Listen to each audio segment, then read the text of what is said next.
2025 भर्तियों का वर्ष आज ही सुनिश्चित करें अपना सिलेक्शन और डाउनलोड करें तैयारी कर लो ऐप। नमस्कार, एजुकेशन डिग्री की खास पेशकश एजुकेशन बुलेटिन में आपका स्वागत है। मैं हूं आपके साथ विनीत। तो चलिए रुक करते हैं शिक्षा जगत की तमाम बड़ी खबरों की ओर। राजस्थान में 2021 की एसआई भर्ती को रद्द करने और राजस्थान लोक सेवा आयोग यानी कि आरपीएससी को भंग करने की मांग को लेकर लगातार शहीद स्मारक पर पिछले एक महीने से अनिश्चितकालीन धरना प्रदर्शन जारी है। यह आंदोलन नागौर सांसद और आरएलपी सुप्रीमो हनुमान बेनीवाल के नेतृत्व में चल रहा है। इसके साथ ही एसआई भर्ती के पीड़ित युवा भी लगातार धरने पर डटे हुए हैं। 25 मई को इस मांग को लेकर बड़ी आक्रोश रैली का आयोजन भी किया था, जिसमें भारी संख्या में भीड़ देखने को मिली थी और इसके बाद राज्यपाल से हनुमान बेनीवाल ने मुलाकात भी की थी और एसआई भर्ती को रद्द करने और आरपीएससी को भंग करने को लेकर मांग की थी। हालांकि अब तक सरकार की तरफ से कोई भी फैसला नहीं लिया गया है। कोर्ट से 1 मई तक का समय मिल गया है, लेकिन हनुमान बेनीवाल का साफ कहना है कि जब तक इन दोनों मांगों को स्वीकार नहीं किया जाता तब तक धरना जारी रहने वाला है। उन्होंने यह भी कहा कि जरूरत पड़ी तो सड़कों पर उतरकर प्रदर्शन करेंगे। अगर रेल की पटरी जाम करने की नौबत आई तो वो भी करेंगे। दिल्ली कूच भी करेंगे, लेकिन भर्ती रद्द करवा कर दम लेंगे। हालांकि एसआई भर्ती का यह मामला वर्तमान में न्यायालय में विचाराधीन भी है और 1 मई को अगली सुनवाई होने वाली है। ऐसे में सभी की निगाहें जो है वो कोर्ट के फैसले पर और सरकार की अगली रणनीति पर टिकी हुई। रीट लेवल 2 का रिवाइज परिणाम जारी होने के बाद से ही 1260 शिक्षकों की नौकरी पर तलवार लटक गई है, जिसके लिए लगातार इनकी नौकरी बचाने के लिए शैडो पोस्ट क्रिएट करने की मांग भी तेज होती जा रही है।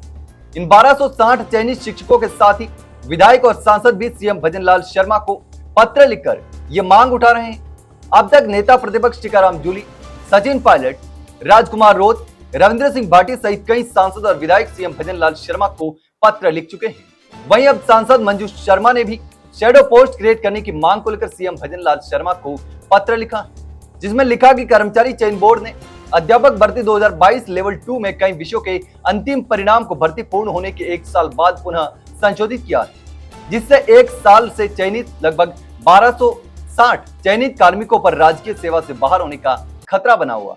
राजस्थान कर्मचारी चयन बोर्ड द्वारा 2756 पदों पर वाहन चालक भर्ती की परीक्षा की तैयारियां जोरों पर हैं, लेकिन अभ्यर्थियों के लिए कुछ समस्याएं बनी हुई हैं और उनकी चिंता लगातार बढ़ती जा रही है। शुरुआत में अनुभव प्रमाण पत्र को लेकर सवाल उठे थे, बाद में मोटर वाहन अधिनियम से जुड़े विषयों को परीक्षा में शामिल करने की मांग की गई। अब एक और महत्वपूर्ण मुद्दा सामने आया है, जो हैवी मोटर व्हीकल और लाइट मोटर व्हीकल लाइसेंस धारकों को लेकर है।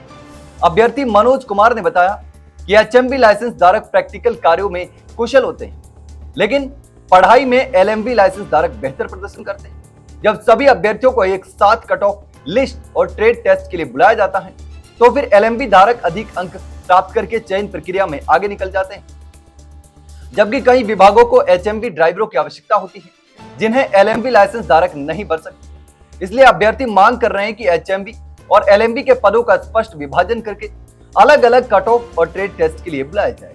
आंकड़ों के अनुसार ट्रेड टेस्ट में करीब 60% एचएमवी लाइसेंस धारक फेल हो जाते हैं, जिससे उनकी चयन प्रक्रिया भी प्रभावित होती है। राजस्थान में लगातार आरपीएससी सवालों के घेरे में फंसती जा रही है।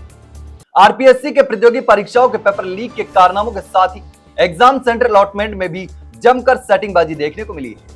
पूछताछ में एसओजी को पता चला है कि 8 भर्तियों के पेपर तो बीकानेर के 5 स्कूलों से ही लीक किए गए थे। इसके बाद एसओजी प्रदेश के 100 से अधिक एग्जाम सेंटर अलॉटमेंट की जांच में भी जुट गई है। इसकी लिस्ट भी सरकार को सौंप चुकी है, लेकिन अब सेंटर अलॉटमेंट करने वाले अधिकारियों के भी शिकंजे में आने की संभावना है।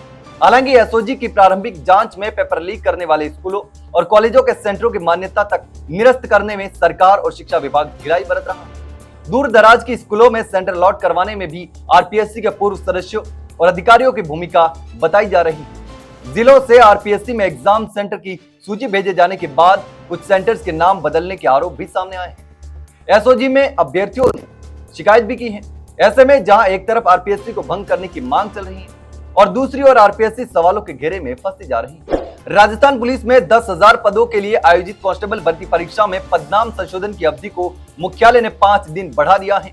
भर्ती एवं पदोन्नति बोर्ड के अतिरिक्त पुलिस महानिदेशक एडीजी विपिन कुमार पांडे का कहना है कि अभ्यर्थी 4 जून तक अपने आवेदन पत्र में पदनाम संबंधित संशोधन कर सकते हैं। इससे पहले यह संशोधन की अवधि 26 मई से 30 मई तक निर्धारित की गई थी। इस दौरान अभ्यर्थी 300 रुपए शुल्क देकर अपने आवेदन पत्र में नाम, पिता का नाम, जन्म तिथि, लिंग, पदनाम और आवेदन संख्या सहित अन्य आवश्यक जानकारी में बदलाव कर सकते हैं। पदनाम में संशोधन के लिए भी इसी अवधि में आवेदन किया जा सकता था, लेकिन अब मुख्यालय ने अभ्यर्थियों को अतिरिक्त समय देते हुए इसे 4 जून तक आगे बढ़ा दिया। इस फैसले का मकसद है कि जो उम्मीदवार समय रहते अपनी गतिविधियों को सुधार नहीं पाए हैं, वे अब इसे पूरा कर सकेंगे। ऐसे में अभ्यर्थी अपनी व्यक्तिगत जानकारी और पदनाम को ठीक कर भविष्य में होने वाली परीक्षाओं तथा भर्ती में किसी भी प्रकार की दिक्कत से बच सकेंगे। तो ये थी शिक्षा जगत की तमाम बड़ी खबरें। कल फिर आपके साथ रूबरू होंगे, तब तक के लिए नमस्कार।